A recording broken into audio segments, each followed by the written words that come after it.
Don Quixote, Volume 1, by Miguel de Cervantes Saavedra, translated by John Ormsby, Part 9, Chapter 27.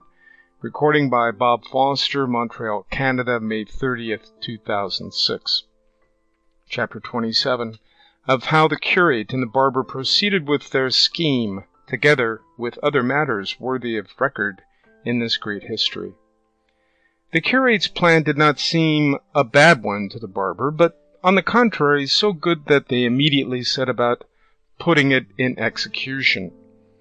They begged the petticoat and hood of the landlady, leaving her in pledge a new cassock of the curate's, and the barber made a beard out of a gray, brown, or red oxtail, in which the landlord used to stick his comb. The landlady asked him what they wanted these things for, and the curate told her in a few words about the madness of Don Quixote, and how this disguise was intended to get him away from the mountain where he then was. The landlord and landlady immediately came to the conclusion that the madman was their guest, the balsam man and master of the blanketed squire, and they told the curate all that had passed between him and them, not omitting what Sancho had been so silent about. Finally, the landlady dressed up the curate in a style that left nothing to be desired. She put on him a cloth petticoat with black velvet stripes, a palm broad, all slashed, and a bodice of green velvet set off by a binding of white satin, which, as well as the petticoat, must have been made in the time of King Wamba. The curate would not let them hood him, but put on his head a little quilted linen cap which he used for a nightcap, and bound his forehead with a strip of black silk, while with another he made a mask with which he concealed his beard and face very well. He then put on his hat, which was broad enough to serve him for an umbrella, and enveloping himself in his cloak, seated himself woman fashion on his mule, while the barber mounted his with a beard down to the waist of mingled red and white, for it was, as has been said, the tail of a clay-red ox. They took leave of all, and of the good Maritones, who, sinner as she was, promised to pray a rosary of prayers that God might grant them success in such an arduous and Christian undertaking as that they had in hand. But hardly had he sallied forth from the inn when it struck the curate that he was doing wrong in rigging himself out in that fashion, as it was an indecorous thing for a priest to dress himself that way, even though much might depend upon it. And saying so to the barber, he begged him to change dresses, as it was fitter he should be the distressed damsel, while he himself would play the squire's part, which would be less derogatory to his dignity. Otherwise he was resolved to have nothing more to do with the matter, and let the devil take Don Quixote. Just at this moment Sancho came up, and on seeing the pair in such a costume he was unable to restrain his laughter. The barber, however, agreed to do as the curate wished, and altering their plan, the curate went on to instruct him how to play his part, and what to say to Don Quixote to induce and compel him to come with them and give up his fancy for the place he had chosen his idle penance. The barber told him he could manage it properly without any instruction, and as he did not care to dress himself up until they were near where Don Quixote was, he folded up the garments, and the curate adjusted his beard, and they set out under the guidance of Sancho Panza, who went along telling them of the encounter with the madman they met in the Sierra, saying nothing, however, about the finding of the valise and its contents, for with all his simplicity the lad was a trifle covetous. The next day they reached the place where Sancho had laid the broom branches as marks to direct him to where he had left his master, and recognizing it, he told them that there was the entrance, and that they would do well to dress themselves, if that was required to deliver his master. For they had already told him that going in this guise and dressing in this way were of the highest importance in order to rescue his master from the pernicious life he had adopted, and they charged him strictly not to tell his master who they were, or that he knew them, and should he ask, as ask he would, if he had given the letter to Dulcinea, to say that he had, and that, as she did not know how to read, she had given an answer by word of mouth, saying that she commanded him, on pain of her displeasure, to come and see her at once, and it was a very important matter for himself, because in this way, and with what they meant to say to him, they felt sure of bringing him back to a better mode of life and inducing him to take immediate steps to become an emperor or monarch, for there was no fear of his becoming an archbishop. All this Sancho listened to and fixed it well in his memory, and thanked them heartily for intending to recommend his master to be an emperor instead of an archbishop, for he felt sure that in the way of bestowing rewards on their squires, emperors could do more than archbishops errant. He said, too, that it would be as well for him to go on before them to find him, and give him his lady's answer, for that perhaps might be enough to bring him away from the place without putting them to all this trouble. They approved of what Sancho proposed, and resolved to wait for him until he brought back word of having found his master. Sancho pushed on into the glens of the Sierra, leaving them in one through which there flowed a little gentle rivulet, and where the rocks and trees afforded a cool and grateful shade. It was an August day, with all the heat of one, and the heat in those parts is intense, and the hour was 3 in the afternoon, all which made the spot the more inviting,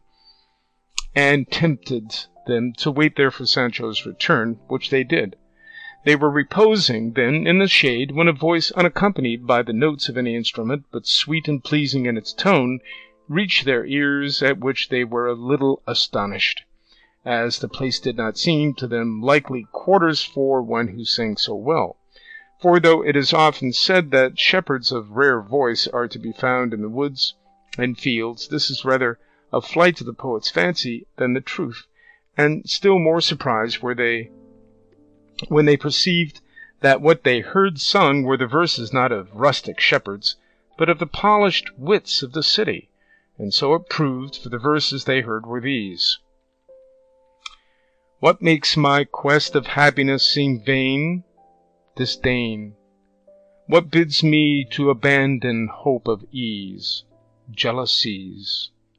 What holds my heart in anguish of suspense? Absence. If that be so, then for my grief where shall I turn to seek relief, when hope on every side lies slain by absence, jealousies, disdain? What the prime cause of all my woe doth prove? Love. What at my glory ever looks askance? Chance. Whence is permission to afflict me given? Heaven. If that be so, I but await the stroke of a resistless fate, since, working for my woe, these 3, love, chance, and heaven, in league I see. What must I do to find a remedy? Die. What is the lure for love when coy and strange? Change. What, if all fail, will cure the heart of sadness? Madness. If that be so, it is but folly to seek a cure for melancholy. Ask where it lies, the answer saith, in change, in madness, or in death. The hour, the summer season, the solitary place, the voice and skill of the singer, all contributed to the wonder and delight of the 2 listeners, who remained still, waiting to hear something more. Finding, however, that the silence continued some little time, they resolved to go in search of the musician who sang with so fine a voice. But just as they were about to do so, they were checked by the same voice, which once more fell upon their ears, singing this sonnet. When heavenward, holy friendship, thou didst go soaring to seek thy home beyond the sky, and take thy seat among the saints on high, it was thy will to leave on earth below thy semblance, and upon it to bestow thy veil, wherewith at times hypocrisy, parading in thy shape, deceives the eye, and makes its vileness bright as virtue's show. Friendship, return to us, or force the cheat that wears it now, thy livery to restore, by aid whereof sincerity is slain. If thou wilt not unmask thy counterfeit, this earth will be the prey of strife once more, as when primeval discord held its reign. The song ended with a deep sigh, and again the listeners remained waiting attentively for the singer to resume, but perceiving that the music had now turned to sobs and heart-rending moans, they determined to find out who the unhappy being could be, whose voice was as rare as his sighs were piteous. And they had not proceeded far when, on turning the corner of a rock, they discovered a man of the same aspect and appearance as Sancho had described to them when he told them the story of Cardenio. He, showing no astonishment when he saw them, stood still with his head bent down upon his breast, like one in deep thought, without raising his eyes to look at them after the first glance, when they suddenly came upon him. The curate, who was aware of his misfortune and recognized him by the description, being a man of good address, approached him, and in a few sensible words entreated and urged him to quit a life of such misery, lest he should end it there, which would be the greatest of all misfortunes. Cardenio was then in his right mind, free from any attack of that madness which so frequently carried him away, and seeing them dressed in a fashion so unusual among the frequenters of those wilds, could not help showing some surprise, especially when he heard them speak of his case as if it were a well-known matter, for the curate's words gave him to understand as much. So he replied to them thus: "I see plainly, sirs, whoever you may be, that heaven, whose care it is to succour the good, and even the wicked very often, here, in this remote spot, cut off from human intercourse, sends me, though I deserve it not, those who seek to draw me away from this to some better retreat, showing me by many and forcible arguments how unreasonably I act in leading the life I do. But as they know that if I escape from this evil I shall fall into another still greater, perhaps they will set me down as a weak-minded man, or, what is worse, one devoid of reason.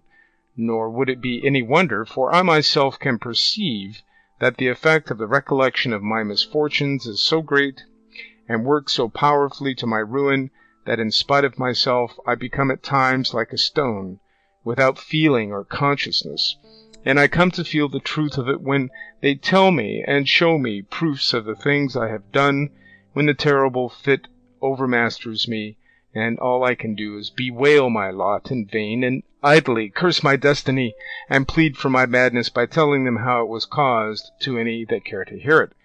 For no reasonable beings, on learning the cause, will wonder at the effects, and if they cannot help me, at least they will not blame me, and the repugnance they feel at my wild ways will turn into pity for my woes. If it be, sirs, that you are here with the same design as others have come, why, before you proceed with your wise arguments, I entreat you to hear the story of my countless misfortunes, for perhaps when you have heard it, you will spare yourselves the trouble. You would take an offering consolation to grief that is beyond the reach of it." As they both of them desired nothing more than to hear from his own lips the cause of his suffering, they entreated him to tell it, promising not to do anything for his relief or comfort that he did not wish. And thereupon the unhappy gentleman began his sad story in nearly the same words and manner in which he had related it to Don Quixote and the goatherd a few days before, when, through Master Elizabad and Don Quixote's scrupulous observance of what was due to chivalry, the tale was left unfinished, as this history was already recorded. But now, fortunately, the mad fit kept off, allowed him to tell it to the end, and so, coming to the incident of the note which Don Fernando had found in the volume of Amadis of Gaul, Cardenio said that he remembered it perfectly, and it was in these words: "Lucinda to Cardenio. Every day I discover merits in you that oblige and compel me to hold you in higher estimation. So if you desire to relieve me of this obligation without cost to my honor, you may easily do so. I have a father who knows you and loves me dearly, who without putting any constraint on my inclination will grant what will be reasonable for you to have, if it be that you value me as you say, and as I believe you do. By this letter I was induced, as I told you, to demand Lucinda for my wife, and it was through it that Lucinda came to be regarded by Don Fernando as one of the most discreet and prudent women of the day, and this letter it was that suggested his design of ruining me before mine could be carried into effect. I told Don Fernando that all Lucinda's father was waiting for was that mine should ask her of him, which I did not dare to suggest to him, fearing that he would not consent to do so, not because he did not know perfectly well the rank, goodness, virtue, and beauty of Lucinda, and that she had qualities that would do honor to any family in Spain, but because I was aware that he did not wish me to marry so soon, before seeing what the Duke Ricardo would do for me. In short, I told him I did not venture to mention it to my father, as well on account of that difficulty, as of many others that discouraged me, though I knew not well what they were, only that it seemed to me that what I desired was never to come to pass. To all this, Don Fernando answered that he would take it upon himself to speak to my father, and persuade him to speak to Lucinda's father. O ambitious Marius! O cruel Catiline! O wicked Sylla! O perfidious Ganelon! O treacherous Valido! O vindictive Julian! O covetous Judas! Traitor, cruel, vindictive, and perfidious! Wherein had this poor wretch failed in his fidelity, who with such frankness showed thee the secrets and the joys of his heart? What offence did I commit? What words did I utter?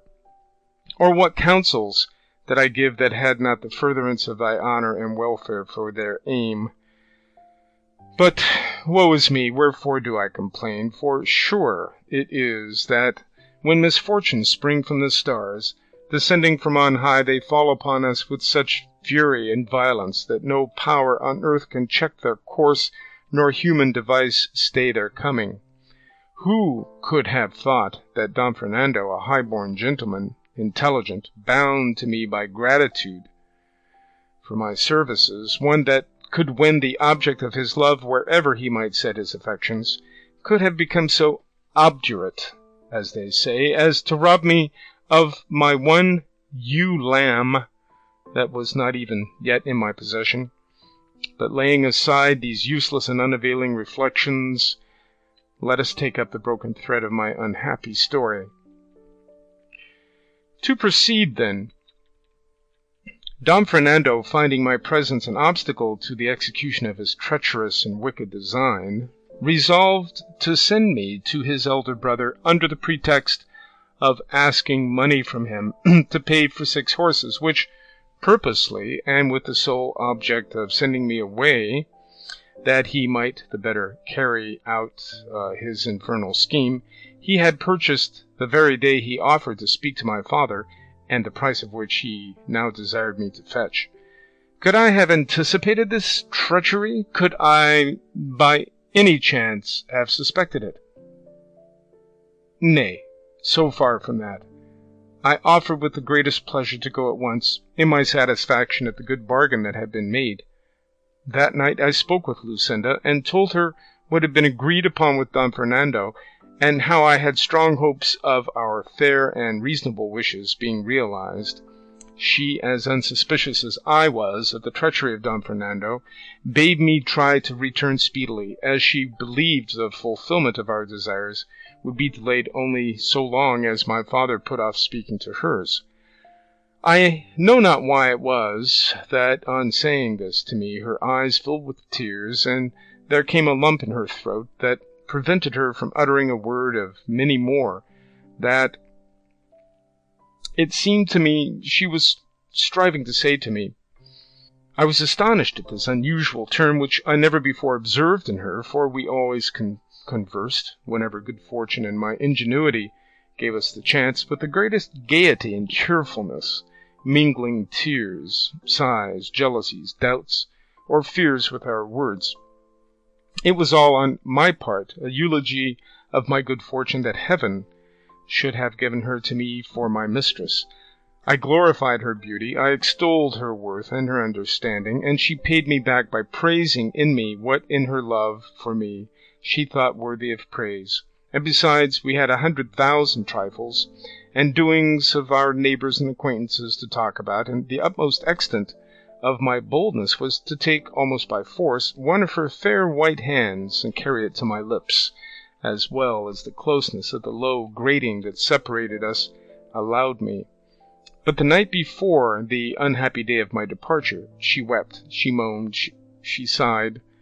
and she withdrew, leaving me filled with perplexity and amazement, overwhelmed at the sight of such strange and affecting signs of grief and sorrow in Lucinda. But not to dash my hopes, I ascribed it all to the depth of her love for me, and the pain that separation gives those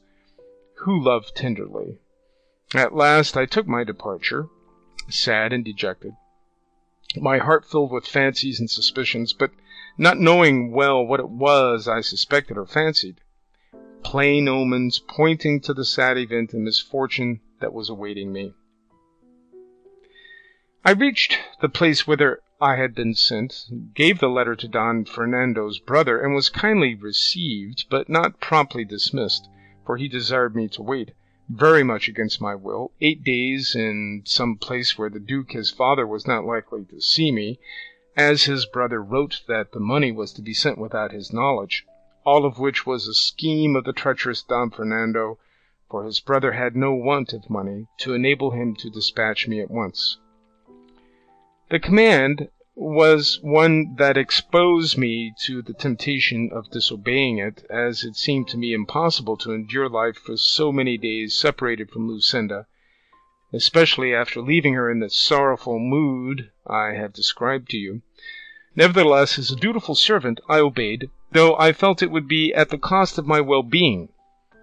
But 4 days later there came a man in quest of me with a letter which he gave me, and which by the address I perceived to be from Lucinda, as the writing was hers.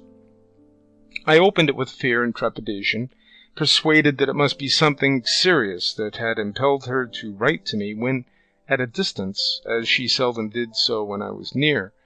Before reading it, I asked the man who it was that had given it to him, and how long he had been upon the road. He told me that as he happened to be passing through one of the streets of the city at the hour of noon, a very beautiful lady called to him from a window, and with tears in her eyes said to him hurriedly, "Brother, if you are, as you seem to be, a Christian, for the love of God I entreat you to have this letter dispatched without a moment's delay to the place and person named in the address, all which is well known, and by this you will render a great service to our Lord, and that you may be at no inconvenience in doing so, take what is in this handkerchief." And said he, with this she threw me a handkerchief out of the window, in which were tied up 100 reals, and this gold ring which I bring here together with the letter I have given you. And then, without waiting for any answer, she left the window, though not before she saw me take the letter and the handkerchief, and I had by signs let her know that I would do as she bade me. And so, seeing myself so well paid for the trouble I would have in bringing it to you, and knowing by the address that it was to you it was sent, for, Signor, I know you very well, and also unable to resist that beautiful lady's tears, I resolved to trust no one else, but to come myself and give it to you, and in 16 hours from the time when it was given me, I have made the journey, which, as you know, is 18 leagues. All the while, the good-natured, improvised courier was telling me this, I hung upon his words, my legs trembling under me so that I could scarcely stand. However, I opened the letter and read these words. "The promise Don Fernando gave you to urge your father to speak to mine, he has fulfilled much more to his own satisfaction than to your advantage. I have to tell you, Signor, that he has demanded me for a wife, and my father, led away by what he considers Don Fernando's superiority over you, has favored his suit so cordially that in 2 days hence the betrothal is to take place with such secrecy and so privately that the only witnesses are to be the heavens above and a few of the household. Picture to yourself the state I am in. Judge if it be urgent for you to come. The issue of the affair will show you whether I love you or not. God grant this may come to your hand before mine shall be forced to link itself with his who keeps so ill the faith that he has pledged. Such, in brief, were the words of the letter, words that made me set out at once without waiting any longer for reply or money, for I now saw clearly that it was not the purchase of horses, but of his own pleasure, that had made Don Fernando send me to his brother. The exasperation I felt against Don Fernando, joined with the fear of losing the prize I had won by so many years of love and devotion, lent me wings, so that almost flying I reached home the same day, by the hour which served for speaking with Lucinda. I arrived unobserved, and left the mule on which I had come at the house of the worthy man who had brought me the letter, and fortune was pleased to be for once so kind that I found Lucinda at the grating that was the witness of our loves. She recognized me at once, and I her, but not as she ought to have recognized me, or I her. But who is there in the world that can boast of having fathomed or understood the wavering mind and unstable nature of a woman? Of a truth, no one. To proceed, as soon as Lucinda saw me, she said, "Cardenio, I am in my bridal dress, and the treacherous Don Fernando and my covetous father are waiting for me in the hall with the other witnesses, who shall be the witnesses of my death before they witness my betrothal. Be not distressed, my friend, but contrive to be present at the sacrifice, and if that cannot be prevented by my words, I have a dagger concealed which will prevent more deliberate violence, putting an end to my life, and giving thee a first proof of the love I have borne and bear thee." I replied to her distractedly and hastily, in fear lest I should not have time to reply. "May thy words be verified by thy deeds, lady, and if thou hast a dagger to save thy honor, I have a sword to defend thee, or kill myself if fortune be against us." I think she could not have heard all these words, for I perceived that they called her away in haste, as the bridegroom was waiting. Now the night of my sorrow set in, the sun of my happiness went down. I felt my eyes bereft of sight, my mind of reason. I could not enter the house, nor was I capable of any movement, but reflecting how important it was that I should be present at what might take place on the occasion, I nerved myself as best I could, and went in, for I well knew all the entrances and outlets, and besides, with the confusion that in secret pervaded the house, no one took notice of me, so without being seen, I found an opportunity of placing myself in the recess formed by a window of the hall itself, and concealed by the ends and borders of two tapestries, from between which I could, without being seen, see all that took place in the room. Who could describe the agitation of heart I suffered as I stood there, the thoughts that came to me, the reflections that passed through my mind? They were such as cannot be, nor were it well they should be, told. Suffice it to say that the bridegroom entered the hall in his usual dress, without ornament of any kind. As groomsman he had with him a cousin of Lucinda's, and except the servants of the house, there was no one else in the chamber. Soon afterwards Lucinda came out from an antechamber, attended by her mother and two of her damsels, arrayed and adorned as become her rank and beauty, and in full festival and ceremonial attire. My anxiety and distraction did not allow me to observe or notice particularly what she wore. I could only perceive the colors, which were crimson and white, and the glitter of the gems and jewels on her head, dress, and apparel, surpassed by the rare beauty of her lovely auburn hair, that, vying with the precious stones and the light of the 4 torches that stood in the hall, shone with a brighter gleam than all. O memory, mortal foe of my peace, why bring before me now the incomparable beauty of that adored enemy of mine? Were it not better, cruel memory, to remind me and recall what she then did, that stirred by a wrong so glaring I may seek, if not vengeance now, at least to rid myself of life? Be not weary, sirs, of listening to these digressions. My sorrow is not one of those that can or should be told tersely and briefly, for to me each incident seems to call for my words. To this the curate replied that not only were they not weary of listening to him, but that the details he mentioned interested them greatly, being of a kind by no means to be omitted, and deserving of the same attention as the main story. To proceed, then, continued Cardenio. All being assembled in the hall, the priest of the parish came in, and as he took the pair by the hand to perform the requisite ceremony, at the words, "Will you, Signora Lucinda, take Signor Don Fernando, here present, for your lawful husband, as the Holy Mother Church ordains?" I thrust my head and neck out from between the tapestries, and with eager ears and throbbing heart set myself to listen to Lucinda's answer, awaiting in her reply the sentence of death or the grant of life. Oh, that I had but dared at that moment to rush forward, crying aloud, "Lucinda, Lucinda, have a care what thou dost. Remember what thou owest me. Bethink thee thou art mine, and canst not be another's. Reflect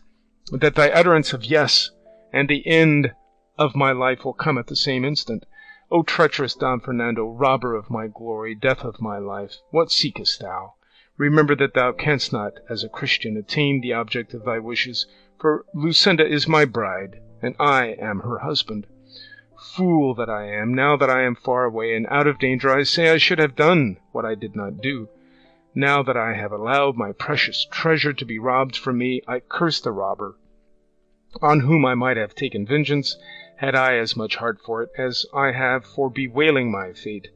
In short, as I was then a coward and a fool, little wonder is it if I am now dying shame-stricken, remorseful, and mad."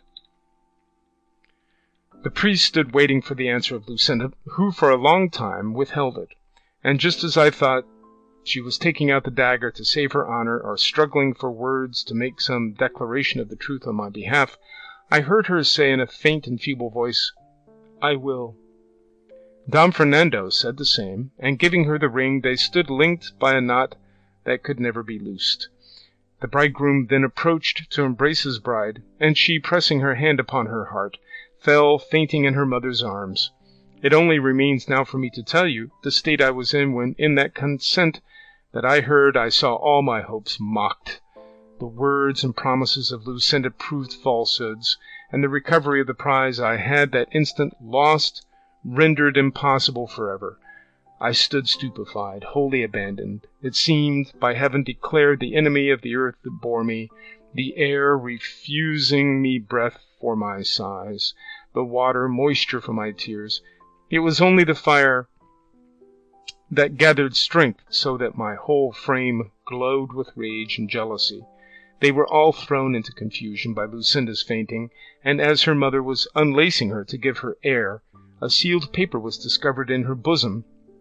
which Don Fernando seized at once and began to read by the light of one of the torches.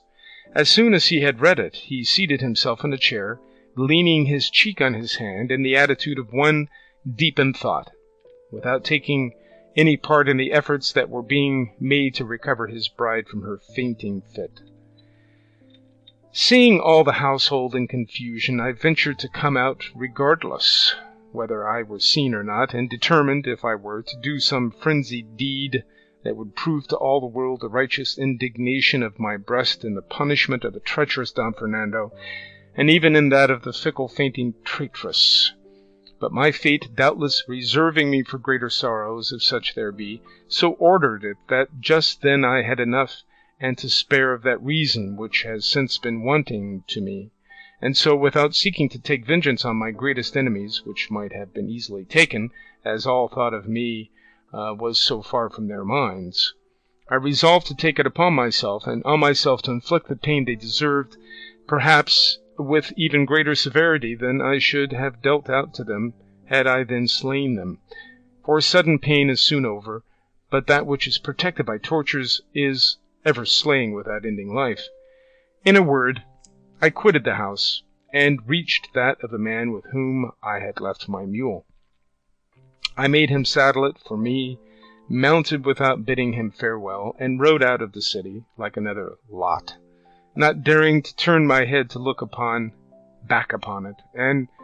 when I found myself alone in the open country, screened by the darkness of the night, and tempted by the stillness to give vent to my grief without apprehension or fear of being heard or seen, then I broke silence and lifted up my voice in maledictions upon Lucinda and Don Fernando, as if I could thus avenge the wrong they had done me. I called her cruel, ungrateful, false, thankless, but above all covetous, since the wealth of my enemy had blinded the eyes of her affection, and turned it from me to transfer it to one to whom fortune had been more generous and liberal. And yet in the midst of this outburst of execration and upbraiding, I found excuses for her, saying it was no wonder that a young girl in the seclusion of her parents' house, trained and schooled to obey them always, should have been ready to yield to their wishes when they offered her for a husband a gentleman of such distinction, wealth, and noble birth, that if she had refused to accept him, she would have been thought out of her senses, or to have set her affection elsewhere, a suspicion injurious to her fair name and fame. But then again, I said, had she declared I was her husband, they would have seen that in choosing me she had not chosen so ill, but that they might excuse her, for before Don Fernando had made his offer, they themselves could not have desired, if their desires had been ruled by reason, a more eligible husband for their daughter than I was. And she, before taking the last fatal step of giving her hand, might easily have said that I had already given her mine, for I should have come forward to support any assertion of hers to that effect.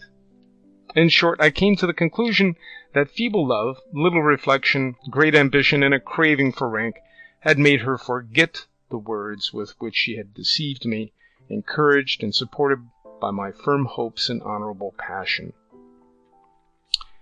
Thus soliloquizing and agitated, I journeyed onward for the remainder of the night, and by daybreak I reached one of the passes of these mountains, among which I wandered for 3 days more without taking any path or road, until I came to some meadows lying on I know not which side of the mountains, and there I inquired of some herdsmen in that direction the most rugged part of the range lay. They told me that it was in this quarter, and I at once directed my course hither, intending to end my life here, but as I was making my way among these crags, my mule dropped dead through fatigue and hunger, or, as I think more likely, in order to have done with such a worthless burden as it bore in me. I was left on foot, worn out, famishing, without anyone to help me, or any thought of seeking help, and so thus I lay stretched on the ground, how long I know not, after which I rose up free from hunger, and found beside me some goatherds, who no doubt were the persons who had relieved me in my need. For they told me how they had found me, and how I had been uttering ravings that showed plainly I had lost my reason. And since then I am conscious that I am not always in full possession of it, and at times so deranged and crazed that I do 1,000 mad things, tearing my clothes, crying aloud in these solitudes, cursing my fate, and idly calling on the dear name of her who is my enemy, and only seeking to end my life in lamentation. And when I recover my senses, I find myself so exhausted and weary that I can scarcely move. Most commonly my dwelling is the hollow of a cork tree large enough to shelter this miserable body. The herdsmen and goatherds who frequent these mountains, moved by compassion, furnish me with food, leaving it by the wayside or on the rocks, where they think I may perhaps pass and find it. And so, even though I may be then out of my senses, the wants of nature teach me what is required to sustain me, and make me crave it and eager to take it. At other times, so they tell me when they find me in a rational mood, I sally out upon the road, and though they would gladly give it to me, I snatch food by force from the shepherds, bringing it from the village to their huts. Thus do pass the wretched life that remains to me, until it be Heaven's will to bring it to a close, or so to order my memory, that I no longer recollect the beauty and treachery of Lucinda, or the wrong done me by Don Fernando. For if it will do this without depriving me of life, I will turn my thoughts into some better channel. If not, I can only implore it to have full mercy on my soul, for in myself I feel no power or strength to release my body from this strait in which I have of my own accord chosen to place it. Such, sirs, is the dismal story of my misfortune. Say if it be one that can be told with less emotion than you have seen in me, and do not trouble yourselves with urging or pressing upon me what reason suggests as likely to serve for my relief, for it will avail me as much as the medicine prescribed by a wise physician avails the sick man who will not take it. I have no wish for health without Lucinda, and since it is her pleasure to be another's, when she is or should be mine, let it be mine to be a prey to misery when I might have enjoyed happiness. She, by her fickleness, strove to make my ruin irretrievable. I will strive to gratify her wishes by seeking destruction, and it will show generations to come that I alone was deprived of that of which all others in misfortune have a superabundance, for to them the impossibility of being consoled is itself a consolation, while to me it is the cause of greater sorrows and sufferings, for I think that even in death there will be an end of them. Here Cardenio brought to a close his long discourse and story, as full of misfortune as it was of love. But just as the curate was going to address some words of comfort to him, he was stopped by a voice that reached his ear, saying in melancholy tones what will be told in the fourth part of this narrative, for at this point the sage and sagacious historian Cidehamate Benigale brought the third to a conclusion. And that's the end of Part 9, Chapter 27. Don Quixote, Volume 1, by Miguel de Cervantes Saavedra, translated by John Ormsby, Part 13, Chapter 28, which treats of the strange and delightful adventure that befell the curate and the barber in the same sierra.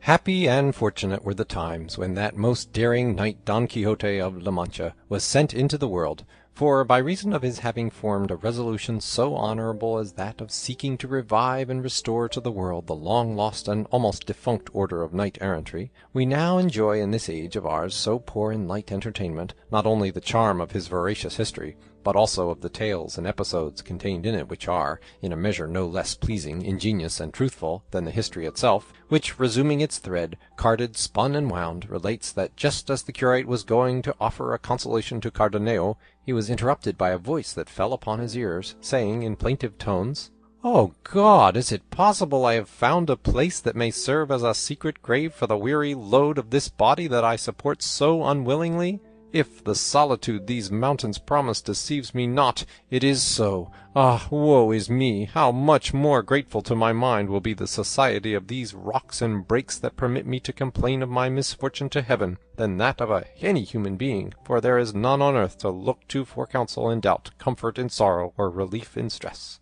All this was heard distinctly by the curate and those with him, and as it seemed to them to be uttered close by, as indeed it was, they got up to look for the speaker, and before they had gone 20 paces they discovered, behind a rock, seated at the foot of an ash-tree, a youth in the dress of a peasant, whose face they were unable at the moment to see, as he was leaning forward, bathing his feet in the brook that flowed past. They approached so silently that he did not perceive them, being fully occupied in bathing his feet, which were so fair that they looked like two pieces of shining crystal brought forth among the other stones of the brook. The whiteness and beauty of these feet struck them with surprise, for they did not seem to have been made to crush clods or to follow the plough and the oxen as their owner's dress suggested, and so finding they had not been noticed, the curate, who was in front, made a sign to the other two to conceal themselves behind some fragments of rock that lay there, which they did, observing closely what the youth was about. He had on a loose double-skirted dark brown jacket, bound tight to his body with a white cloth. He wore beside breeches and gaiters of brown cloth, and on his head a brown montera,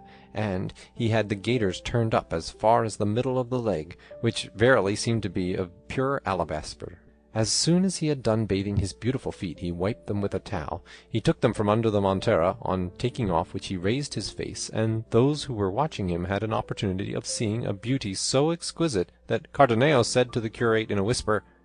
"As this is not Lucinda, it is no human creature, but a divine being." The youth then took off the montera, and shaking his head from side to side there, broke loose and spread out a mass of hair that the beams of the sun might have envied. By this they knew that what had seemed a peasant was a lovely woman, nay, the most beautiful the eyes of two of them had ever beheld, or even Cardenio's, if they had not seen and known Lucinda, for he afterwards declared that only the beauty of Lucinda could compare with this. The long auburn tresses not only covered her shoulders, but such was their length and abundance, concealed her all round beneath their masses, so that except the feet nothing of her form was visible. She now used her hands as a comb, and if her feet had seemed like bits of crystal in the water, her hands looked like pieces of driven snow among her locks, all which increased not only the admiration of the three beholders, but their anxiety to learn who she was. With this object they resolved to show themselves, and at the stir they made in getting upon their feet, the fair damsel raised her head,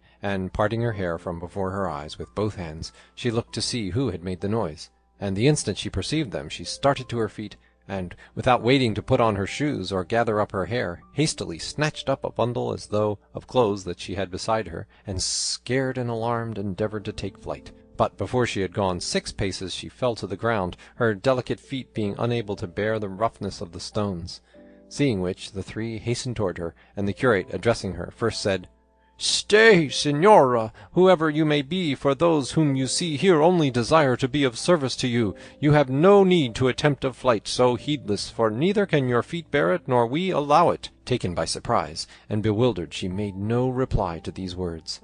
They, however, came towards her, and the curate, taking her hand, went on to say, "What your dress would hide, Signora, is made known to us by your hair, a clear proof that it can be no trifling cause that has disguised your beauty in a garb so unworthy of it, and sent it into solitude like these, where we have had the good fortune to find you, if not to relieve your distress, at least to offer you comfort. For no distress, so long as life lasts, can be so oppressive or reach such a height as to make the sufferer refuse to listen to comfort offered with good intention.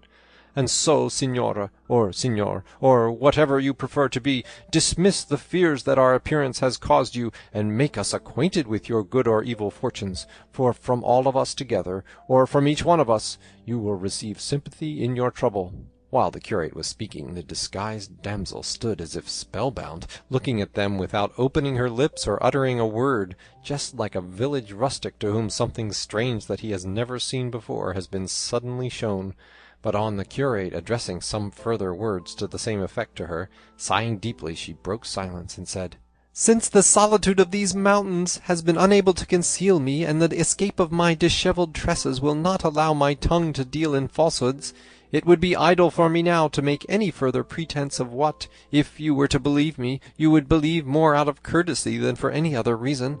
This being so, I say, I thank you, sirs, for the offer you have made me, which places me under the obligation of complying with the request you have made of me, though I fear the account I shall give you of my misfortunes will excite in you as much concern as compassion, for you will be unable to suggest anything to remedy them, or any consolation to alleviate them. However, that my honour may not be left a matter of doubt in your minds, now that you have discovered me to be a woman, and see that I am young, alone, and in this dress, things that taken together or separately would be enough to destroy any good name, I feel bound to tell what I would willingly keep secret if I could." All this she, who was now seen to be a lovely woman, delivered without any hesitation, with so much ease and in so sweet a voice that they were not less charmed by her intelligence than by her beauty, and as they again repeated their offers and entreaties to her to fulfil her promise, she, without further pressing, first modestly covering her feet, and gathering up her hair, seated herself on a stone with the three placed around her, and, after an effort to restrain some tears that came to her eyes, in a clear and steady voice, began her story thus.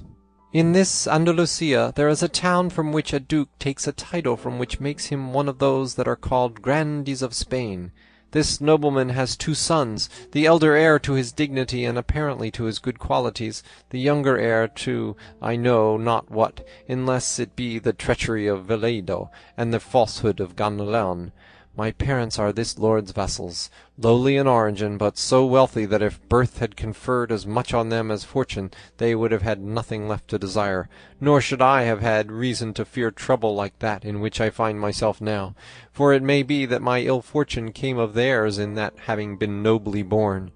It is true, they are not so low that they have any reason to be ashamed of their condition, but neither are they so high as to remove from my mind the impression that my mishap comes of their humble birth. They are, in short, peasants, plain humble people, without any taint of disreputable blood, and as the saying is, old rusty Christians, but so rich that by their wealth and free-handed way of life they are coming by degrees to be considered gentlefolks by birth, and even by position, though the wealth and nobility that they thought most of was having me for their daughter, and as they have no other child to make their heir, and are affectionate parents, I was one of the most indulged daughters that ever parents indulged. It was the mirror in which they beheld themselves, the staff of their old age, and the object in which my submission to heaven, all their wishes centred, and mine were in accordance with theirs, for I knew their worth, and as I was mistress of their hearts, so was I also of their possessions. Through me they engaged or dismissed their servants, through my hands passed the accounts and returns of what was sown and reaped, the oil-mills, the wine-presses, the count of the flocks and herds, the beehives, all in short that a rich farmer like my father has or can have, I had under my care, and as I acted as steward and mistress with an assiduity on my part and satisfaction on theirs that I cannot well describe to you, the leisure hours left to me after I had given their requisite orders to their head shepherds or overseers and other labourers, I passed in such employment as are not only allowable but necessary for young girls, those that the needle, embroidery, cushion, and spinning-wheel usually afford, and if to refresh my mind I quitted them for a while, I found recreation in reading some devotional books or playing the harp, for experience taught me that music soothes the troubled mind and relieves weariness of spirit. Such was the life I led in my parents' house, and if I had depicted it thus minutely, it is not out of ostentation, or to let you know that I am rich, but that you may see how without any fault of mine I have fallen from the happy condition I have described to the misery I am in at present.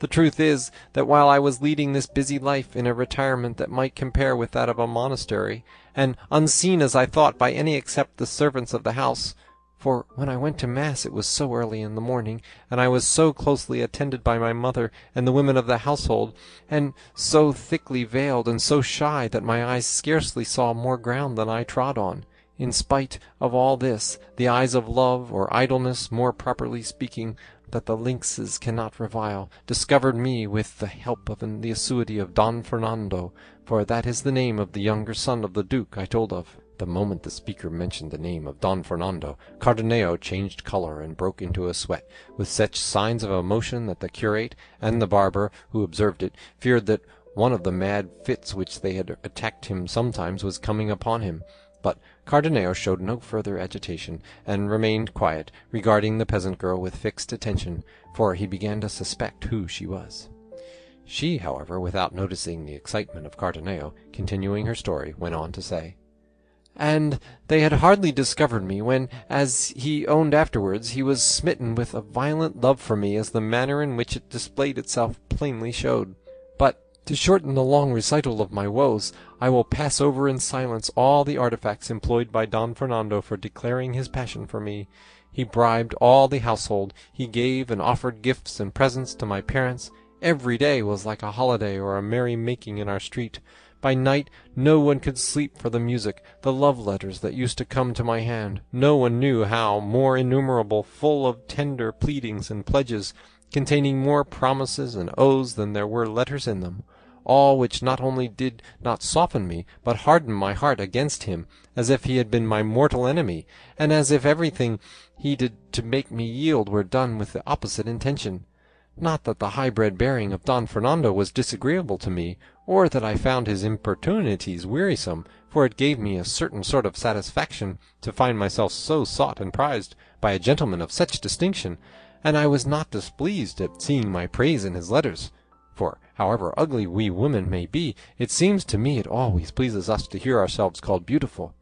But that my own sense of right was opposed to all this, as well as the repeated advice of my parents, who now very plainly perceived Don Fernando's purpose, for he cared very little if all the world knew it. They told me they trusted and confided their honour and good name to my virtue and rectitude alone, and bade me consider the disparity between Don Fernando and myself, from which I might conclude that his intentions, whatever he might say to the contrary, had for their aim his own pleasure rather than my advantage, and if I were at all desirous of opposing an obstacle to his unreasonable suit, they were ready, they said, to marry me at once to anyone I preferred, either among the leading people of our own town, or of any of those in the neighbourhood, for with their wealth and my good name a match might be looked for in any quarter. This offer, and their sound advice, strengthened my resolution, and I never gave Don Fernando a word in reply that could hold out to him any hope of success, however remote.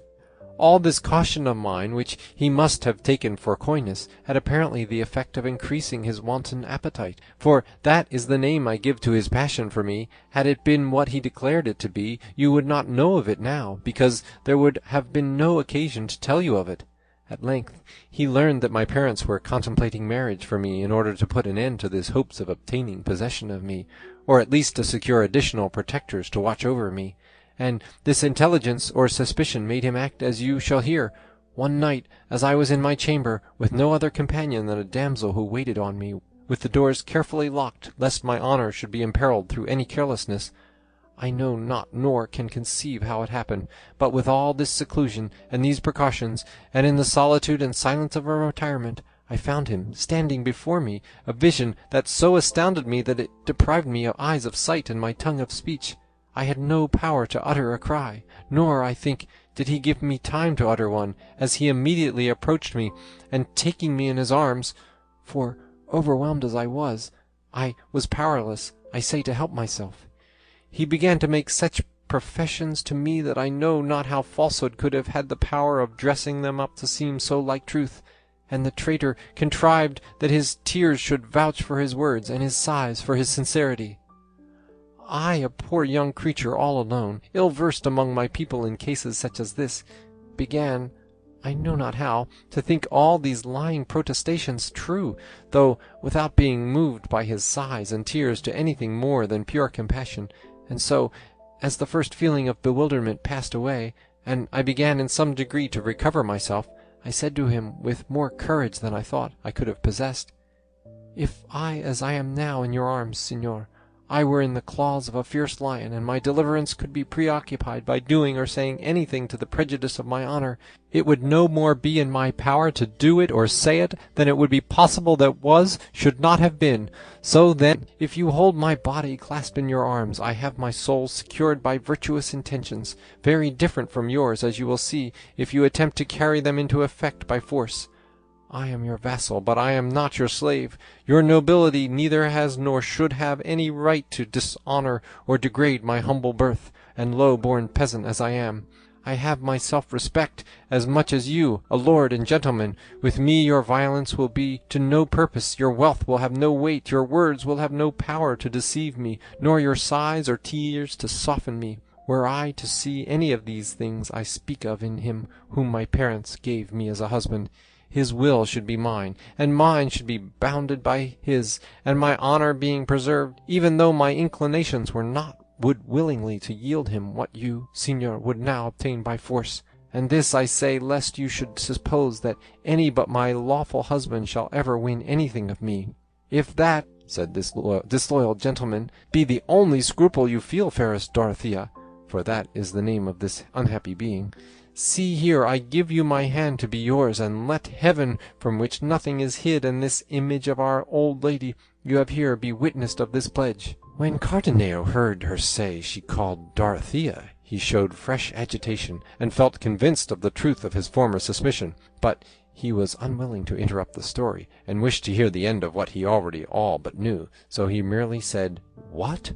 Is Dorothea your name, Signora? I have heard of another of the same name, who can perhaps match your misfortune. But proceed. By and by I may tell you something that will astonish you as much as it will excite your compassion." Dorothea was struck by Cardenio's words, as well as by his strange and miserable attire, and begged him, if he knew anything concerning her, to tell it to her at once, for if fortune had left her any blessing, it was courage to bear whatever calamity might fall upon her, as she felt sure that none could reach her capable of increasing in any degree what she endured already. "I would not let the occasion pass, Signora," replied Cardenio, "of telling you what I think, if what I suspect were the truth, but so far there has been no opportunity, nor is it any importance to you to know it." "Be it as it may," replied Dorothea. "What happened in my story was that Don Fernando, taking an image that stood in the chamber, placed it as a witness to our betrothal, and with that most blinding words and extravagant oaths gave me his promise to become my husband, though before he had made an act of pledging himself, I bade him consider well what he was doing, and think of the anger his father would feel at seeing him married to a peasant girl and one of his vassals. I told him not to let my beauty, such as it was, blind him, for that was not enough to furnish an excuse for his transgressions, and if in the love he bore me he wished to do me any kindness, it would be to leave me lot to follow its course at the level my condition required, for marriages so unequal never brought happiness, nor did they continue long to afford the enjoyment they began with. All this that I have now repeated I said to him, and much more which I cannot recollect, but it had no effect in inducing him to forego his purpose. He who has no intention of paying does not trouble himself about difficulties when he is striking at the bargain. At the same time I argued the matter briefly in my own mind, saying to myself, I shall not be the first who has risen through marriage from a lowly to a lofty station, nor will Don Fernando be the first whom beauty, or, as it more likely, a blind attachment, has led to mate himself below his rank. Then, since I am introducing no new usage or practice, I may as well avail myself of the honour that chances offer me, for even though inclination for me should not outlast the attainment of his wishes, I shall be, after all, his wife before God, and if I strive to repel him by scorn, I can see that fair means failing. He is in a mood to use force, and I shall be left dishonoured, and without any means of proving my innocence to those who cannot know how innocently I have come to be in this position. For what arguments would persuade my parents that this gentleman entered my chamber without my consent? All these questions and answers passed through my mind in a moment, but the oaths of Don Fernando, the witnesses he appealed to, the tears he shed, and lastly the charms of his person and his high-bred grace, which, accompanied by such signs of genuine love, might well have conquered a heart even more free and coy than mine. These were the things that more than all began to influence me, and led me unawares to my ruin.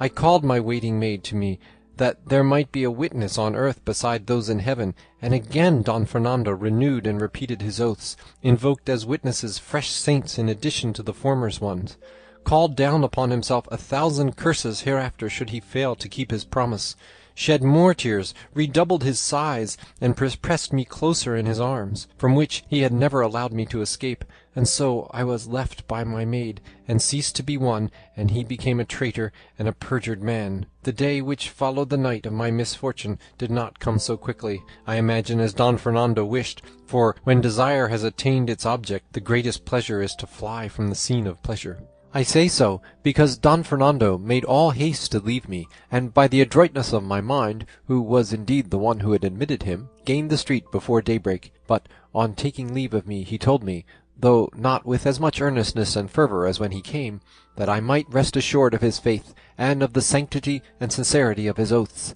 and to confirm his words he drew a rich ring off his finger and placed it upon mine. He then took his departure, and I was left, I know not whether sorrowful or happy. All I can say is I was left agitated and troubled in mind, and almost bewildered by what had taken place, and I had not the spirit, or else it did not occur to me, to chide my maid for the treachery she had been guilty of in concealing Don Fernando in my chamber, for as yet I was unable to make up my mind whether what had befallen me was for good or evil.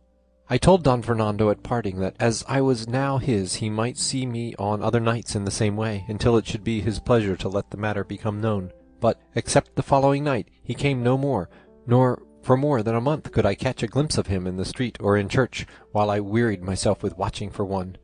Although I knew he was in the town, and almost every day went out hunting, a pastime he was very fond of.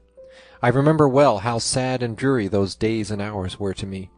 I remember well how I began to doubt as they went by, and even to lose confidence in the faith of Don Fernando, and I remember, too, how my maid heard those words in reproof of her audacity that she had not heard before, and how I was forced to put a constraint on my tears, and on the expression of my countenance, not to give my parents cause to ask me why I was so melancholy, and drive me to invent falsehoods in reply. But all this was suddenly brought to an end, for the time came when all such considerations were disregarded, and there was no further question of honour, when my patience gave way, and the secret of my heart became known abroad. The reason was that a few days later it was reported in the town that Don Fernando had been married in a neighboring city to a maiden of rare beauty, the daughter of parents of distinguished position, though not so rich that her portion would entitle her to look for so brilliant a match. It was said, too, that her name was Lucinda, and that at the betrothal some strange things had happened. Cardenio heard the news of Lucinda, but he only shrugged his shoulders, bit his lips, and bent his brows, and before long 2 streams of tears escaped from his eyes. Dorothea, however, did not interrupt her story, but went on in these words. This sad intelligence reached my ears, and instead of being struck with a chill, with such wrath and fury did my heart burn that I scarcely restrained myself from rushing out into the streets, crying aloud and proclaiming openly the perfidy of treachery of which I was the victim. But this transport of rage was for the time checked by a resolution I formed, to be carried out the same night, and that was to assume this dress, which I got from a servant of my father's, one of the zagals, as they are called in farmhouses, to whom I confided the whole of my misfortune, and whom I entreated to accompany me to the city where I heard my enemy was. He, though remonstrated with me for my boldness, and condemned my resolution, when he saw me bent upon my purpose, offered to bear my company. As he said, to the end of the world, I at once packed up in a linen pillow-case a woman's dress and some jewels and money to provide for emergencies, and in the silence of the night, without letting my treacherous maid know, I sallied forth from the house, accompanied by my servant and abundant anxieties, and on foot set out for the city, but borne as it were on wings by my eagerness to reach it, if not to prevent what I presumed to be already done, at least to call upon Don Fernando to tell me what conscience he had done. I reached my destination in 2 days and a half, and on entering the city inquired for the house of Lucinda's parents. The first person I asked gave me more in reply than I sought to know. He showed me the house, and told me all that occurred at the betrothal of the daughter of the family, an affair of such notoriety in the city that it was the talk of every knot of idlers in the street. He said that on the night of Don Fernando's betrothal with Lucinda, as soon as she had consented to be his bride by saying yes, she was taken with a sudden fainting fit, and that on the bridegroom approaching to unlace the bosom of her dress to give her air, he found a paper in her own writing, in which she said and declared that she could not be Don Fernando's bride, because she was already Cardenero's, who, according to the man's account, was a gentleman of distinction of the same city, and that, if she accepted Don Fernando, it was only in obedience to her parents. In short, he said the words of the paper made it clear she meant to kill herself on the completion of the betrothal, and gave her reasons for putting an end to herself, all which was confirmed, it was said, by a dagger they found somewhere in her clothes. On seeing this, Don Fernando, persuaded that Lucinda had befooled slightly and trifled with him, assailed her before she had recovered from her swoon, and tried to stab her with the dagger that had been found, and would have succeeded had not her parents and those who were present prevented him. It was said, moreover, that Don Fernando went away at once, and that Lucinda did not recover from her prostration until the next day, when she told her parents how she was really the bride of that Cardenero I have mentioned. I learned, besides, that Cardenero, according to report, had been present at the betrothal, and that upon seeing her betrothed contrary to his expectation, he had quitted the city in despair, leaving behind him a letter declaring the wrong Lucinda had done him, and his intention of going where no one should ever see him again. All this was a matter of notoriety in the city, and everyone spoke of it, especially when it became known that Lucinda was missing from her father's house and from the city, for she was not to be found anywhere, to the distraction of her parents, who knew not what steps to take to recover her. What I learned revived my hopes, and I was better pleased not to have found Don Fernando than to find him married, for it seemed to me that the door was not yet entirely shut upon relief in my case, and I thought that perhaps Heaven had put this impediment in the way of the second marriage, to lead him to recognize his obligations under the former one, and reflect that as a Christian he was bound to consider his soul above all human objects. All this passed through my mind, and I strove to comfort myself without comfort, indulging in faint and distant hopes of cherishing that life that I now abhor. But while I was in the city, uncertain what to do, as I could not find Don Fernando, I heard notice given by the public crier offering a great reward to anyone who should find me, and giving the particulars of my age and of the very dress I wore, and I heard it said that the lad who came with me had taken me away from my father's house, a thing that cut me to the heart, showing how low my good name had fallen, since it was not enough that I should lose it by my flight, but they must add with whom I had fled, and that one so much beneath me and so unworthy of my consideration. The instant I heard the notice, I quitted the city with my servant, who now began to show signs of wavering in his fidelity to me, and the same night, for fear of discovery, we entered the most thickly wooded part of these mountains. But, as is commonly said, one evil calls up another, and the end of one misfortune is apt to be the beginning of one still greater, and so it proved in my case, for my worthy servant, until then so faithful and trusty, when he found me in this lonely spot, moved more by his own villainy than by my beauty, sought to take advantage of the opportunity which these solitudes seemed to present him, and with little shame and less fear of God and respect for me began to make overtures to me, and finding that I replied to the effrontery of his proposals with justly severe language, he laid aside the entreaties which he had employed at first, and began to use violence. But just Heaven, that seldom fails to watch over and aid good intentions, so aided mine, that with my slight strength and with little exertion I pushed him over a precipice, where I left him, whether dead or alive I know not, and then, with great speed than seemed possible in my terror and fatigue, I made my way into the mountains, without any other thought or purpose save that of hiding myself among them, and escaping my father, and those dispatched in search of me by his orders. It is now I know not how many months since with this object I came here, where I met a herdsman who engaged me as his servant, at a place in the heart of the Sierra, and all this time I have been serving him as herd, striving to keep always afield to hide those lacks which have now unexpectedly betrayed me. But all my care and pains were unavailing, for my master made the discovery that I was not a man, and harboured the same base designs as my servant. And as fortune does not always supply a remedy in cases of difficulty, and I had no precipice or ravine at hand down which to fling the master, and cure his passion, as I had in the servant's case, I thought it a lesser evil to leave him and again conceal myself among these crags, than make trial of my strength in argument with him.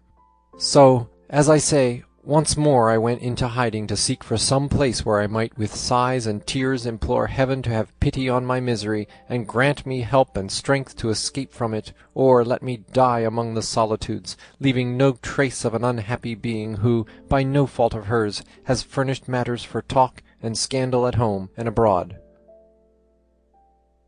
End of chapter 28, part 13. Don Quixote, Volume 1, by Miguel de Cervantes Saavedra, translated by John Ormsby, Part 11, Chapter 29, which treats of the droll device and method adopted to extricate our love-stricken knight from the severe penance he had imposed upon himself. Such, sirs, is the true story of my sad adventures. Judge for yourselves now whether the sighs and lamentations you heard, and the tears that flowed from my eyes, had not sufficient cause, even if I had indulged in them more freely. And if you consider the nature of my misfortune, you will see that consolation is idle, as there is no possible remedy for it. All I ask of you is, what you may easily and reasonably do, to show me where I may pass my life unharassed by the fear and dread of discovery by those who are in search of me. For though the great love my parents bear me makes me feel sure of being kindly received by them, so great is my feeling of shame at the mere thought that I cannot present myself before them as they expect, that I had rather banish myself from their sight forever than look them in the face with the reflection that they beheld mine stripped of that purity they had a right to expect in me. With these words she became silent, and the colour that overspread her face showed plainly the pain and shame she was suffering at heart. In theirs the listeners felt as much pity as wonder at her misfortunes, but as the curate was just about to offer her some consolation and advice, Cardenio forestalled him, saying, "So then, señora, you are the fair Dorothea, the only daughter of the rich Clenardo?" Dorothea was astonished at hearing her father's name, and at the miserable appearance of him who mentioned it, for it has already been said how wretchedly clad Cardenio was. So she said to him, "And who may you be, brother, who seems to know of my father's name so well? For so far, if I remember rightly, I have not mentioned it in the whole story of my misfortunes." "I am that unhappy being, señora," replied Cardenio, whom, as you have said, Lucinda declared to be her husband. I am the unfortunate Cardenio, whom the wrong-doing of him who has brought you to your present condition has reduced to the state you see me in, bare, ragged, bereft of all human comfort, and what is worse, of reason, for I only possess it when heaven is pleased for some short space to restore it to me. I, Dorothea, am he who witnessed the wrong done by Don Fernando, and waited to hear the yes uttered by which Lucinda owned herself his betrothed. I am he who had not courage enough to see how her fainting fit ended, or what came of the paper that was found in her bosom,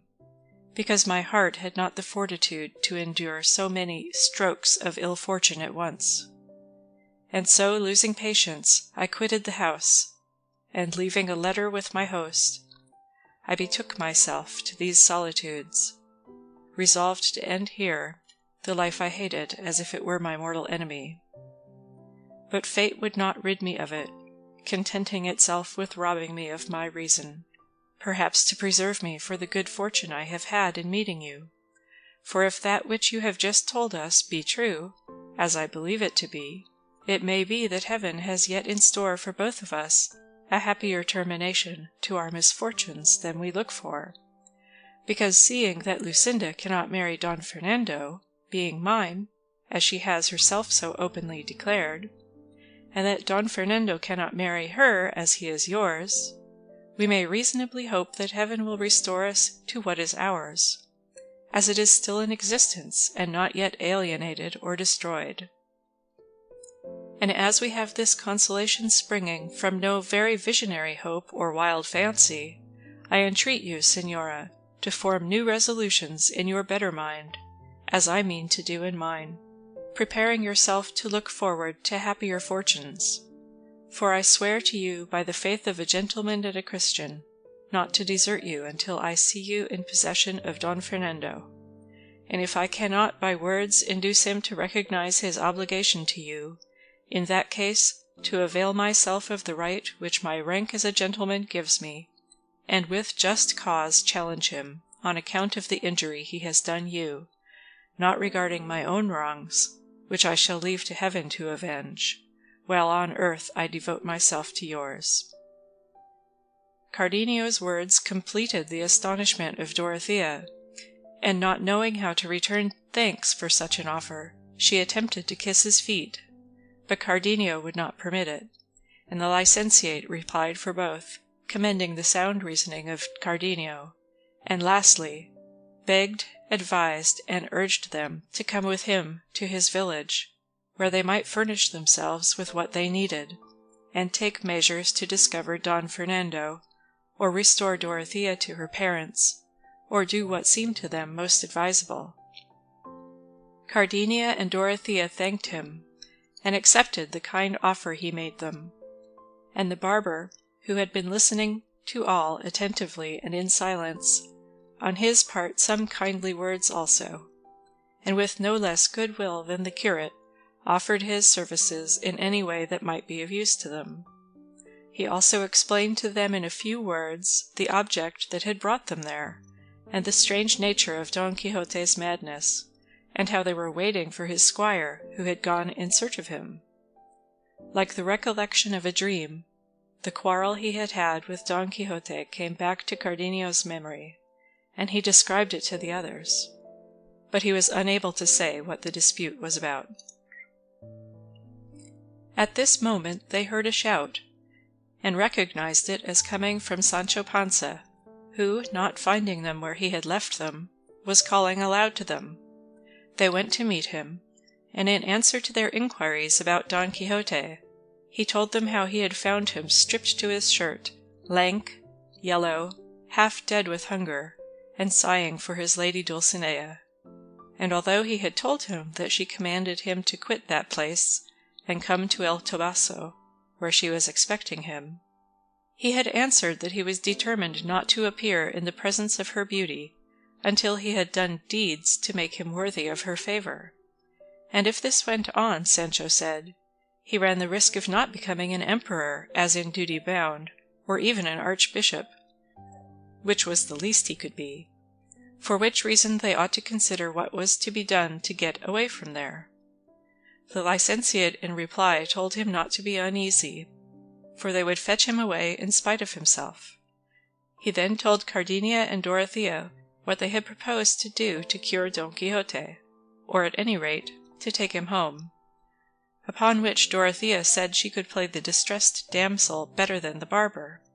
especially as she had there the dress in which to do it to the life, and that they might trust her to acting the part in every particular requisite for carrying out their scheme, for she had read a great many books of chivalry, and knew exactly the style in which afflicted damsels begged boons of knights-errant. "In that case," said the curate, "there is nothing more required than to set about it at once, for beyond a doubt fortune is declaring itself in our favour, since it has so unexpectedly begun to open a door for your relief, and smooth the way for us to our object." Dorothea then took out of her pillow-case a complete petticoat of some rich stuff, and a green mantle of some other fine material, and a necklace and other ornaments out of a little box, and with these in an instant she so arrayed herself that she looked like a great and rich lady. All this and more, she said, she had taken from home in case of need, but until then she had had no occasion to make use of it. They were all highly delighted with her grace, air, and beauty, and declared Don Fernando to be a man of very little taste when he rejected such charms.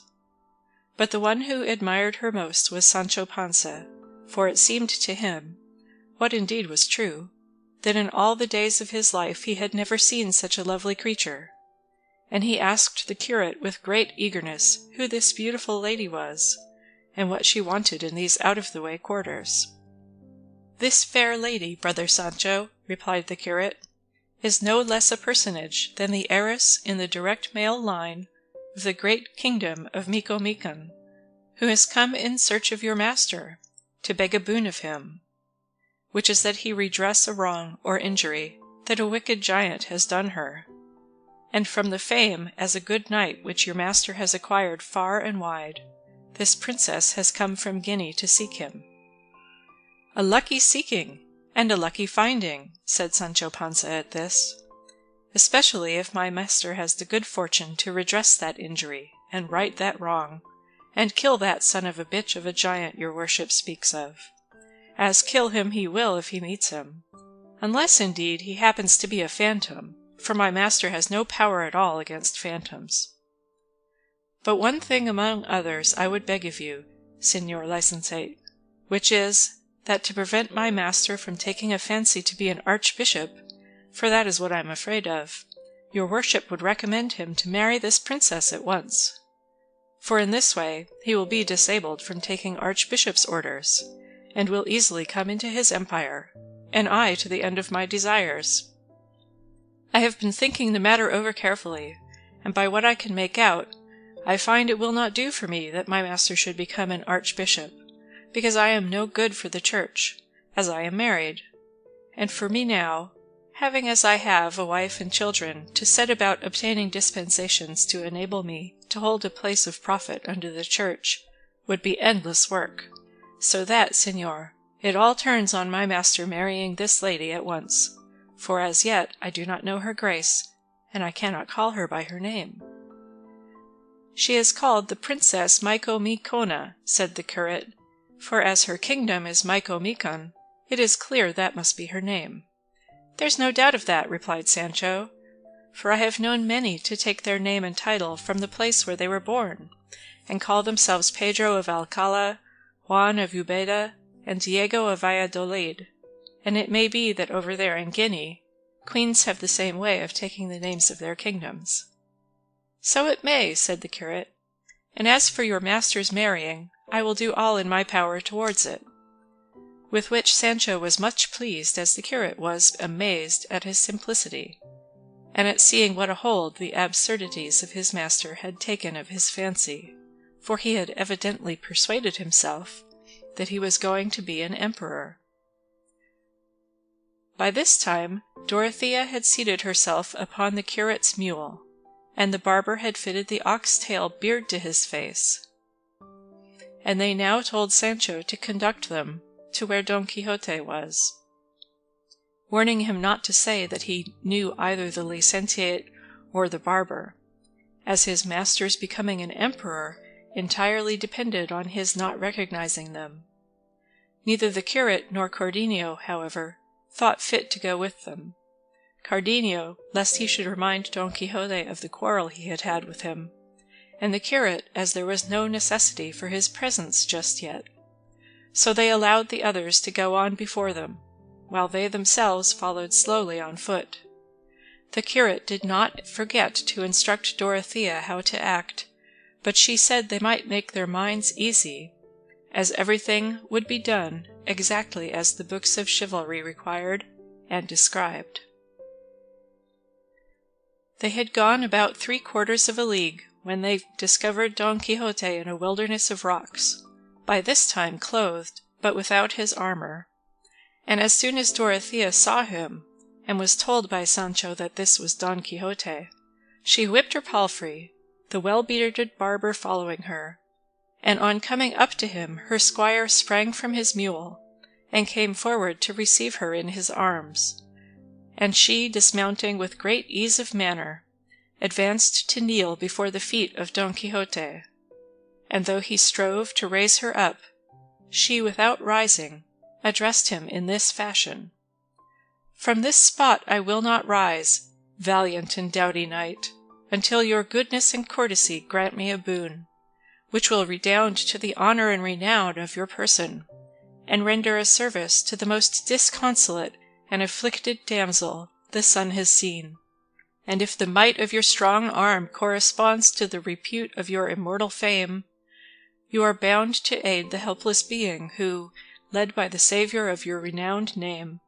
hath come from far distant lands to seek your aid in her misfortunes." "I will not answer a word, beauteous lady," replied Don Quixote, "nor will I listen to anything further concerning you until you rise from the earth." "I will not rise, señor," answered the afflicted damsel, "unless of your courtesy the boon I ask is first granted me." "I grant it and accord it," said Don Quixote, "provided without detriment or prejudice to my king, my country, or her who holds the key of my heart and freedom, it may be complied with." "It will not be to the detriment or prejudice of any of them, my worthy lord," said the afflicted damsel. And here Sancho Panza drew close to his master's ear, and said to him very softly, "Your worship may very safely grant the boon she asks. It's nothing at all, only to kill a big giant, and she who asks it is the exalted Princess Micomicona, queen of the great kingdom of Micomicon of Ethiopia." "Let her be who she may," replied Don Quixote, "I will do what is my bounden duty, and what my conscience bids me, in conformity with what I have professed." And turning to the damsel he said, "Let your great beauty rise, for I grant the boon which you would ask of me." "Then what I ask," said the damsel, "is that your magnanimous person accompany me at once whither I will conduct you, and that you promise not to engage in any other adventure or quest until you have avenged me of a traitor who against all human and divine law has usurped my kingdom."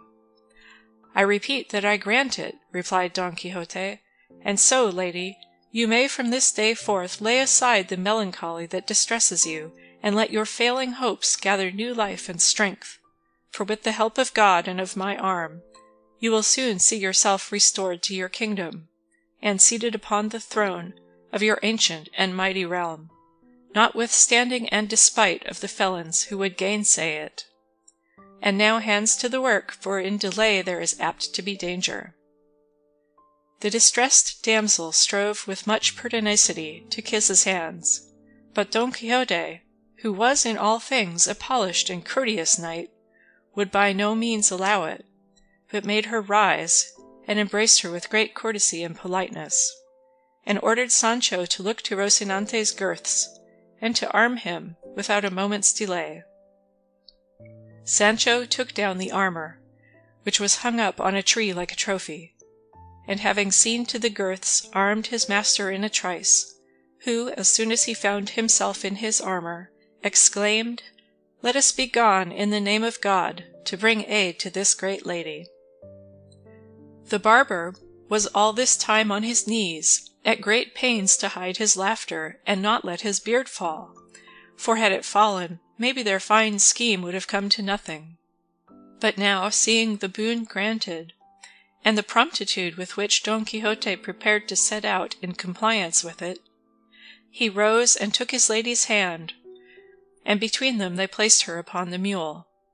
Don Quixote then mounted Rocinante, and the barber settled himself on his beast, Sancho being left to go on foot, which made him feel anew the loss of his Dapple, finding the want of him now. But he bore all with cheerfulness, being persuaded that his master had now fairly started, and was just on the point of becoming an emperor, for he felt no doubt at all that he would marry the princess, and be king of Micomicon at least. The only thing that troubled him was the reflection that his kingdom was in the land of the blacks, and that the people they would give him for vassals would all be black. But for this he soon found a remedy in his fancy, and he said to himself, "What is it to me if my vassals are blacks? What more have I to do than make a cargo of them, and carry them to Spain, where I can sell them and get ready money for them, and with it buy some title or some office in which to live at ease all the days of my life? Not unless you go to sleep, and haven't the wit or skill to turn things to account, and sell 3, 6, or 10,000 vassals while you would be talking about it. By God, I will stir them up, big and little, or as best I can, and let them be ever so black I'll turn them into white or yellow. Come, come, what a fool I am." And so he jogged on, so occupied with his thoughts and easy in his mind, that he forgot all about the hardship of travelling on foot. Cardenio and the curate were watching all this from among some bushes, not knowing how to join company with the others. But the curate, who was very fertile in devices, soon hit upon a way of effecting their purpose, and with a pair of scissors he had in a case, he quickly cut off Cardenio's beard, and putting on him a grey jerkin of his own, he gave him a black cloak, leaving himself in his breeches and doublet, while Cardenio's appearance was so different from what it had been that he would not have known himself had he seen himself in a mirror. Having effected this, although the others had gone on ahead while they were disguising themselves, they easily came out on the high road before them, for the brambles and awkward places they encountered did not allow those on horseback to go as fast as those on foot. Then they posted themselves on the level ground at the outlet of the sierra, and as soon as Don Quixote and his companions emerged from it, the curate began to examine him very deliberately, as though he were striving to recognize him, and after having stared at him for some time, he hastened toward him with open arms, exclaiming, "A happy meeting with the mirror of chivalry, my worthy compatriot Don Quixote of La Mancha, the flower and cream of high breeding, the protection and relief of the distressed, the quintessence of knights-errant." And so saying, he clasped in his arms the knee of Don Quixote's left leg. He, astonished at the stranger's words and behaviour, looked at him attentively, and at length recognized him, very much surprised to see him there, and made great efforts to dismount. This, however, the curate would not allow, on which Don Quixote said, "Permit me, Señor Licentiate, for it is not fitting that I should be on horseback, and so reverend a person as your worship on foot." "On no account will I allow it," said the curate. "Your mightiness must remain on horseback, for it is on horseback you achieve the greatest deeds and adventures that have been beheld in our age. As for me, an unworthy priest, it will serve me well enough to mount on the haunches of one of the mules of these gentlefolk who accompany your worship, if they have no objection, and I will fancy I am mounted on the steed Pegasus, or on the zebra or charger that bore the famous Moor Musaraque, who to this day lies enchanted in the great hill of Zulema, a little distance from the great Compluntum. Not even that will I consent to, Señor licentiate, answered Don Quixote, and I know it will be the good pleasure of my lady the princess, out of love for me, to order her squire to give up the saddle of his mule to your worship, and he can sit behind if the beast will bear it. It will, I am sure, said the princess, and I am sure too that I need not order my squire, for he is too courteous and considerate to allow a churchman to go on foot when he might be mounted. That he is, said the barber, and at once alighting he offered his saddle to the curate, who accepted it without much entreaty. But unfortunately, as the barber was mounting behind, the mule, being as it happened a hired one, which is the same thing as saying ill-conditioned, lifted its hind hoofs and let fly a couple of kicks in the air, which would have made Master Nicholas wish his expedition in quest of Don Quixote at the devil, had they caught him on the breast or head. As it was, they so took him by surprise that he came to the ground, giving so little heed to his beard that it fell off, and all he could do when he found himself without it was to cover his face hastily with both his hands, and moan that his teeth were knocked out. Don Quixote, when he saw all that bundle of beard detached, without jaws or blood, from the face of the fallen squire, exclaimed, "By the living God! But this is a great miracle! It has knocked off and plucked away the beard from his face, as if it had been shaved off designedly." The curate, seeing the danger of discovery that threatened his scheme, at once pounced upon the beard, and hastened with it to where Master Nicholas lay, still uttering moans, and drawing his head to his breast had it on in a moment, muttering over him some words, which he said were a certain special charm for sticking on beards, as they would see. And as soon as he had it fixed he left him, and the squire appeared well bearded and whole as before, whereat Don Quixote was beyond measure astonished, and begged the curate to teach him that charm when he had an opportunity, as he was persuaded its virtue must extend beyond the sticking on of beards, for it was clear that where the beard had been stripped off the flesh must have remained torn and lacerated, and when it could heal all that, it must be good for more than beards. And so it is, said the curate, and he promised to teach it to him at the first opportunity. They then agreed that for the present the curate should mount, and that the three should ride by turns until they reached the inn, which might be about 6 leagues from where they were. 3 then being mounted, that is to say, Don Quixote, the princess, and the curate, and 3 on foot, Cardenio, the barber, and Sancho Panza, Don Quixote said to the damsel, "Let your highness, lady, lead on, whithersoever is most pleasing to you." But before she could answer, the licentiate said, "Towards what kingdom would your ladyship direct her course? Is it perchance toward that of Micomicon? It must be, or else I know little about kingdoms." She, being ready on all points, understood that she was to answer yes. So she said, "Yes, señor, my way lies toward that kingdom." "In that case," said the curate, "we must pass right through my village, and there your worship will take the road to Cartagena, where you will be able to embark, fortune favouring, and if the wind be fair, and the sea smooth and tranquil, in somewhat less than 9 years you may come in sight of the great lake Meotides, which is little more than 100 days' journey this side of your highness's kingdom." "Your worship is mistaken, señor," said she, "for it is not 2 years since I set out from it, and though I never had good weather, nevertheless I am here to behold what I so longed for, and that is my lord Don Quixote of La Mancha, whose fame came to my ears as soon as I set foot in Spain, and impelled me to go in search of him, to commend myself to his courtesy, and entrust the justice of my cause to the might of his invincible arm." "Enough, no more praise," said Don Quixote at this, "for I hate all flattery, and though this may not be so, still language of the kind is offensive to my chaste ears. I will only say, Señora, that whether it has might or not,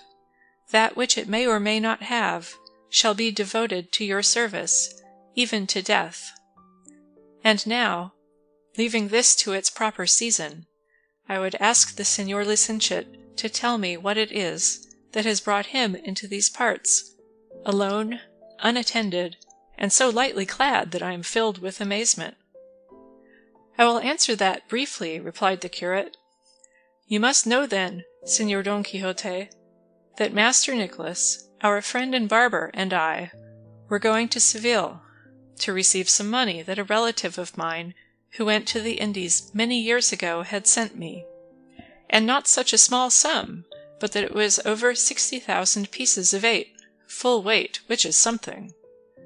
And passing by this place yesterday, we were attacked by 4 footpads, who stripped us even to our beards, and them they stripped off, so the barber found it necessary to put on a false one, and even this young man here, pointing to Cardenio, they completely transformed. But the best of it is, the story goes in the neighbourhood that those who attacked us belonged to a number of galley slaves, who, they say, were set free almost on the very same spot by a man of such valour that in spite of the commissary and of the guards, he released the whole of them. And beyond all doubt he must have been out of his senses, or he must be as great a scoundrel as they, or some man without heart or conscience, to let the wolf loose among the sheep, the fox among the hens, the fly among the honey. He has defrauded justice, and opposed his king and lawful master, for he opposed his just commands. He has, I say, robbed the galleys of their feet, stirred up the holy brotherhood, which for many years past has been quiet, and lastly, has done a deed by which his soul may be lost without any gain to his body. Sancho had told the curate and the barber of the adventure of the galley slaves, which, so much to his glory, his master had achieved. And hence the curate, in alluding to it, made the most of it to see what would be said or done by Don Quixote, who changed colour at every word, not daring to say that it was he who had been the liberator of these worthy people. These then, said the curate, were they who robbed us, and God in his mercy pardon him who would not let them go to the punishment they deserved. End of Part 11.